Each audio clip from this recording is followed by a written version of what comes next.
This lady has a very painful corn on top of the fifth toe.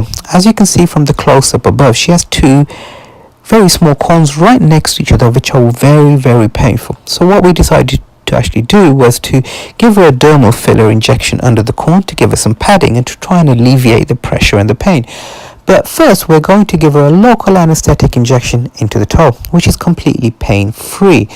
We're going to give her 2 small injections on either side, which will allow us to do the dermal filler injection. She's had this corn for 15 to 20 years, which is an awfully long time to have a corn, which is very painful. She visits our clinic and other clinics over that time every 4 to 6 weeks, and she can normally go about 4 weeks. Then the corn comes back and it's very painful.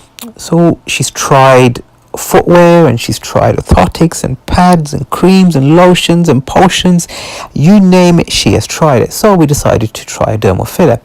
As you can see from this dermal filler injection that I'm just about to inject into her toe now, and I'm going to have a colleague with me who's going to show the direction of the needle. It's a very small needle, and I'm really not putting a lot of dermal filler underneath this corn, just enough for it to have a therapeutic benefit.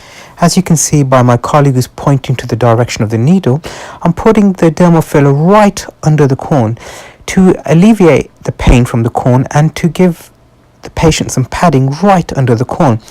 The actual dermal filler should last between 6 to 18 months.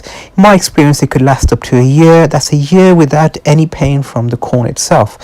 In many occasions, the corn doesn't come back at all. And hopefully this will be the case for this patient as well.